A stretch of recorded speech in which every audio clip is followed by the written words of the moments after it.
Bonjour notre maman, maman Gossan, qui revient maintenant pour lancer l'émission qu'on avait annoncée, l'émission conseil à tout le peuple du chemin du ciel, que ce soit les enfants, les femmes, tout le monde, sera conseillé par vos conseils. Comme on l'avait annoncé, le thème qu'on va aborder, le grand thème qu'on va aborder, c'est la femme dans l'église. Voilà, qu'est-ce qu'on pourra dire à tout ce peuple du chemin du ciel? Bonjour, mon fils. Je dis merci à tout le personnel, à tout le personnel, tout le chemin du ciel. En fait, la dernière fois, nous avons lancé l'émission, mais aujourd'hui, nous allons rentrer un peu petit à petit dans le vif du sujet. Et comme je l'ai dit, la femme joue un rôle, non seulement ça dans le ministère en tant que tel, ministère dans l'église et tout, mais le premier rôle même de la femme, c'est dans son foyer. C'est dans son foyer parce que la femme, elle a un ministère, c'est un peu comme un sacerdoce. Parce que tu ne peux pas laisser le feu chez toi et puis aller éteindre le feu qui est dehors. Il faut que tu réussisses même à mettre de l'ordre dans ta maison. Et c'est pour ça que nous allons voir ce thème ce matin, le thème de la Sunamite. Je n'aurai pas le temps de lire tout le passage, mais nous savons tous que la Sunamite a eu un bébé, un enfant, grâce à l'intervention, grâce à la prière d'Élisée. Et donc, la Bible nous dit que l'enfant a grandi. Et un matin, l'enfant était dans les bras de son père. Et nous allons voir ce matin qu'est-ce qui s'est passé exactement. Bon, là, je prends 2 Rois 4, à partir du verset 18. La Bible nous dit, et l'enfant grandit, et un jour qu'il était allé trouver son père vers les moissonneurs, il dit à son père, ma tête, ma tête. Le père dit à son serviteur, porte-le à sa mère. Le serviteur l'emporta et l'amena à sa mère. Et l'enfant resta sur les genoux de sa mère jusqu'à midi, puis il mourut. Elle monta et le coucha sur le lit de l'homme de Dieu, ferma la porte sur lui et sortit. Elle appela son mari et dit, envoie-moi, je te prie, un des serviteurs et une des ânesses. Je vais aller en hâte vers l'homme de Dieu et je reviendrai. Et il dit, pourquoi veux-tu aller aujourd'hui vers lui? Ce n'est ni nouvelle lune ni sabbat. Elle répondit, tout va bien. Alléluia.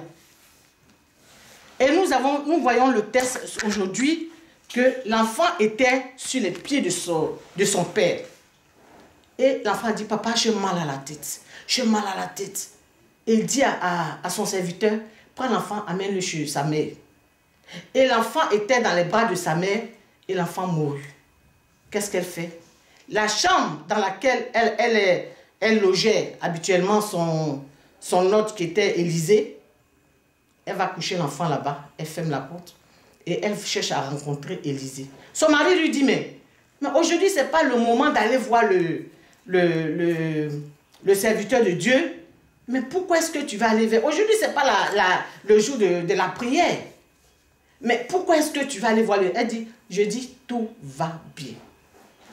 Et je vais dire à nos femmes, à nos sœurs, à mes filles, que vous voyez qu'elle a pris l'enfant qui était déjà mort, elle l'a mis dans la chambre et elle a fermé.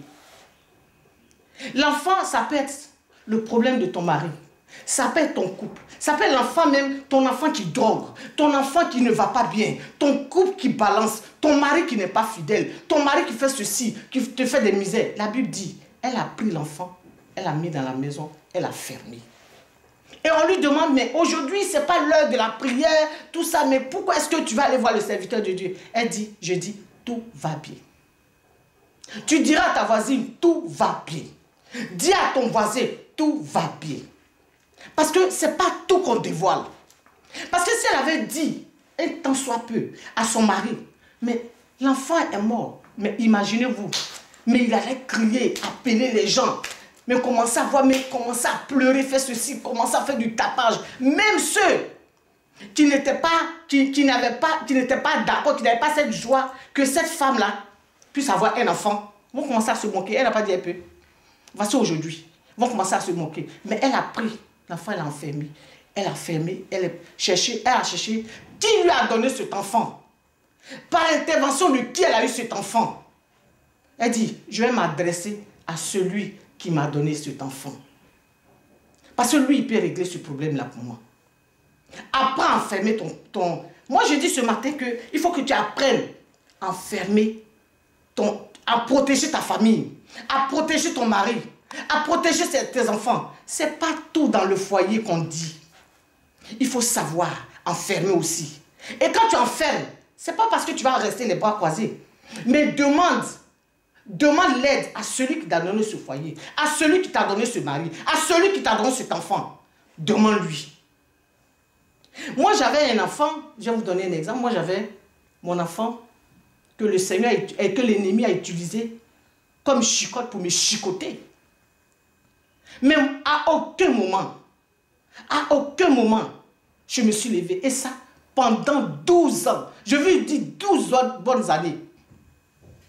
Mais tous les jours, je fléchissais les genoux. Je dis, Seigneur, si vraiment c'est toi qui m'as donné cet enfant, que ton nom soit béni. Parce que je sais que tu m'as dit, tu as fait un plan parfait pour moi. Pas un plan de malheur, mais un plan de bonheur. Tout ce que tu fais est bon. Mais par la grâce de Dieu, aujourd'hui, cet enfant-là, l'ennemi est en train de perdre la main sur cet enfant. Apprenons à protéger nos maris. Parce que la femme, dis-toi que tu as quand tu es marié, tu es dans un foyer, tu as 2 enfants. N'oublie pas que tu as 2 enfants. Tu as ton enfant que toi-même tu as porté pendant 9 mois. Tu as ton mari qui est ton enfant en toi. Prends ton mari comme ton enfant. Il va faire des gaffes. Mais il faut que tu saches enfermer ce qu'il fait. Et puis tourner les yeux vers celui qui t'a donné ce mari-là. Parce que la Bible dit que nos cœurs sont dans ses mains, dans les mains de l'Éternel comme un courant d'eau. Il dirige là où il veut. Un matin, tu vas voir. Mais ce n'est pas la peine pour dire, oui, comme il fait ceci, comme il sort, il faut sortir. Comme il fait cela, il faut... Non, non, non, ce n'est pas ça le problème. Ce n'est pas là la solution. Mes soeurs, mes frères, apprenons à enfermer quelquefois. Enfermer nos problèmes, enfermer nos enfants, enfermer nos discussions avec nos maris, fermer nos bouches. C'est une force. Et la femme, malgré que son enfant était mort, dans la chambre, elle est enfermée. On lui demande, mais où tu vas? Elle dit, tout va bien. On te dit, mais ton mari même là, moi je l'ai vu là, elle dit, tout va bien. Mais ton mari même, elle dit, tu lui dis, mais quand il partait, mais il m'a dit, je suis au courant. Alors que tu n'es même pas au courant. Apprends à fermer la bouche même de tes ennemis. Et je bénis le nom du Seigneur parce que c'est un exemple. Je dis, mais la femme là, il faut avoir du courage pour pouvoir faire ça. Son enfant est mort. Mais elle a pris l'enfant, elle l'a mis dans la chambre, elle l'a enfermé. Et son mari dit, mais tu vas où? Mais elle dit, non, je vais croiser le serviteur de Dieu. Je m'en vais chercher Jésus. Je m'en vais à l'église là-bas parce que celui qui m'a donné cet enfant-là, il ne peut pas me donner. Il n'est pas un être humain pour mentir. Parce qu'il m'a donné cet enfant pour que je puisse avoir la paix, la joie. Donc s'il y a quelque chose là, le malheur ne vient pas de lui. Mais lui, il peut trouver la solution pour moi. Lui, il peut régler le problème de mon couple pour moi. Lui, il peut régler le problème de mon mari pour moi. Donc il faut que nous les femmes, nous apprenions à nous dire une chose. Que quand tu es dans un foyer, tu as 2 enfants. Tu as ton enfant à toi, ton mari qui est ton enfant. Parce que l'homme, il est ce qu'il est. Mais pendant que Dieu te créait là, où il était, je dormais. C'est toi que Dieu... Quand je lis un peu la Bible dit que Dieu a dit, je vais lui faire, l'homme qui est là, je vais lui faire une aide. Tu es là pour aider ton mari. Il faut que quand ton mari sort, quand il vit, il a des problèmes de quand il sort, quand il arrive, il dit, moi je sais que s'il arrive là-bas, Antoine va trouver la solution pour moi. Mais le problème n'est pas, aujourd'hui, la solution n'est pas, il faut divulguer, oui, il m'a fait ceci, il m'a fait cela. Est-ce que tu sais ce que les autres font? Tu sais ce que les autres encaissent? Tu ne sais pas. Et donc aujourd'hui, le peu de conseils que je peux donner, c'est d'apprendre à fermer nos bouches, apprendre à protéger nos foyers, apprendre à protéger nos enfants, nos maris. Et nous verrons que Dieu, qui est le Dieu qui fait tout chose bon en son temps, qui aime tellement la femme. Dieu, femme, réjouis-toi. Dieu t'aime. Moi, c'était l'homme là, j'allais être un peu jaloux. Hein. Parce que c'est que Dieu a un penchant pour la femme mais de manière extraordinaire. Je bénis le nom du Seigneur pour tous celles et tous ceux qui vont entendre ce message et dire que il faut qu'on apprenne à protéger nos maris, à protéger notre foyer, à protéger nos enfants, à fermer notre bouche quelquefois. Que le nom du Seigneur soit béni. Amen.